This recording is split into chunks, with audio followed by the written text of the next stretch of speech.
o master plan aqui está incluir o projeto de Port City, Barcadeira Business Park, upgrading de Cruise Terminal, compra de ex-edifício de Dewey, que vira parte oficina para Aruba Ports Authority, e outro vira Visitor Inspiration Center, que o manejar para Aruba Tourism Authority, e naturalmente inversão de investimento de gente área que ainda não está para aqui.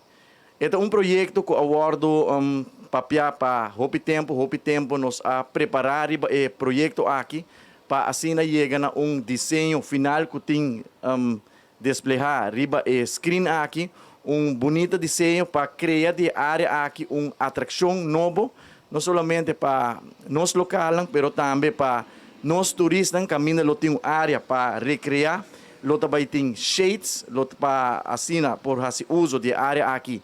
De dia também tem iluminação, tem landscaping também, que uma vez a área aqui guardo entregar que o projeto aqui está claro, tem uma área completamente nova, completamente embellecida, que o feito também de a visão e a maneira que nós estamos ribando. Essa aqui é para mim impressão que nós turistas no cruzeiro tá a banda de quiosco não que guardo construir algum ano atrás. E parte do projeto aqui está não somente a inversão de Welcome Festival Plaza, sino também upgrade e direita e embellecer, direita e estética de quiosco não, para assim também feito de visão que nós temos para upgrade inteira área aqui de Welcome Festival Plaza, ex-edifício de Dewey e o que nós temos em pipeline que nós também anunciar também o próximo luna nos dilante tá upgrade de Cruise Terminal. O enfoque de APA tá para nós por seguir melhorar o produto porque nós oferecemos no nosso turismo cruzeiro.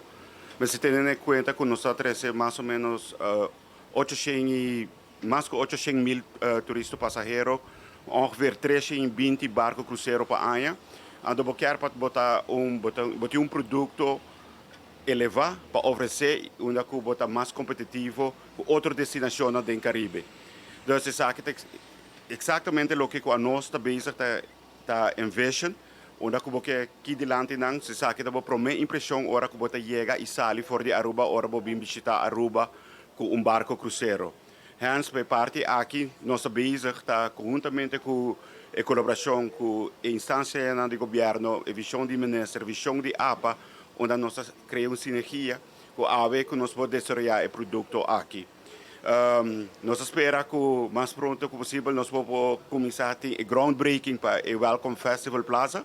Nós estamos em fase de engineering agora aqui, para assim nós podemos começar a construção mais pronto que possível.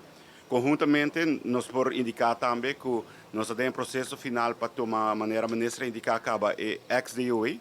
Maneira você por mira nós parar na gate 5 onde turista cruzeiro e também tripulação está sali para visitar nossa isla e botar um edifício abandonado. Isso aqui está sumamente importante para nós poder renovar e elevar o edifício aqui e pôr coisa de uso outra vez que está ser mais atrativo.